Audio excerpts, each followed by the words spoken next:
हम सबकी खिड़की से एक नज़ारा दिखता है।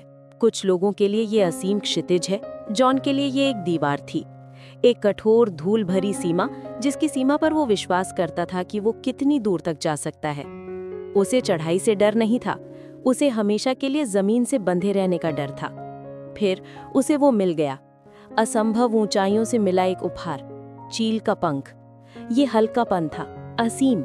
ये इस बात का मौन प्रमाण था कि कुछ चीजें जॉन की ज्ञात सीमाओं से ऊपर उठ सकती हैं। उसने उसे थामा और पहली बार उसने सिर्फ दीवार नहीं देखी, उसने उसके ऊपर आकाश देखा।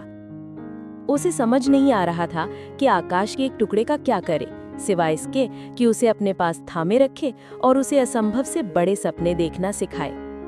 सपना देखना आसान होता है, काम ही जाल है। जॉन का मानना था कि अगर वो बस काफी जोर लगाए, अगर वो प्रयास से काफी भारी हो, तो वो अचानक ऊपर उठ जाएगा। उसने हवा को मात देने की कोशिश की, उसने धाराओं पर काबू पाने की कोशिश की, लेकिन जितना ज्यादा वो लड़ता, उतना ही ज्यादा गुरुत्वाकर्षण उसे नीचे खींचता।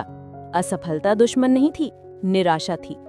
निराशा ने उसे बताया कि पंख एक झूठ था, एक खूबसूरत खोखला वादा। एक बुजुर्ग आत्मा ने उसे दिखाया कि जमीन पर स्थिरता हवा में उछाल पैदा करती है, कि हर छोटा कदम, हर उबाऊ दोहराव गिरने से नहीं लड़ रहा था, वो धाराओं को पहचानना सीख रहा था।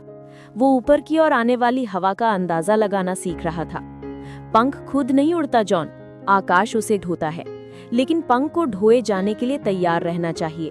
उसे आजाद होने के लिए पर्याप्त हल्का और तूफान का सामना करने के लिए पर्याप्त मजबूत होना चाहिए। जॉन ने चील बनने की कोशिश करना बंद कर दिया। उसने उस दुनिया पर भरोसा करना सीखना शुरू कर दिया जो चाहती थी कि पंख ऊपर उठे। उसने सीखा कि साहस संदेह का अभाव नहीं है, ये संदेह को खुद पर हावी होने से रोकना है। उसकी आखिरी चढ़ाई का दिन आ गया। उस तरह की चढ़ाई नहीं जो पंखों से होती है, बल्कि उस तरह की जो चरित्र से होती है। वो पल जब सीमाओं की पुरानी दीवार आखिरी बार उसके सामने खड़ी हो गई। उसने पंख को छुआ, किस्मत के जादू से नहीं, बल्कि उस आजादी की याद दिलाने के लिए जो उसने अपने मन में पहले ही अर्जित कर ली थी। वो अब सपनों को थामे रहने वाला लड़का नहीं था, वो अपनी धारा का मालिक था। वो यूं ही शिखर पर नहीं पहुंचा, वो हल्के से पहुंचा। उसने साबित कर दिया कि वो जमीन की सीमाओं से नहीं, बल्कि हवा की क्षमता से परिभाषित है। उसने अपना आसमान छू लिया था। और एक लड़का आजादी के प्रतीक के साथ क्या करता है जब उसे अपने भीतर आजादी मिल जाती है? उसने पंख नीचे रख दिया। उसने हवा को, उस दोस्त को जिसे उसने आखिरकार समझना सीख लिया था, उसे वापस ले जाने दिया।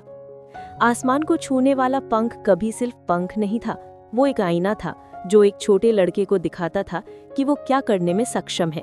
और जब उसने उसे जाने दिया तो वो कोई सपना नहीं खो रहा था, वो आखिरकार अपनी कहानी को उड़ान भरने दे रहा था।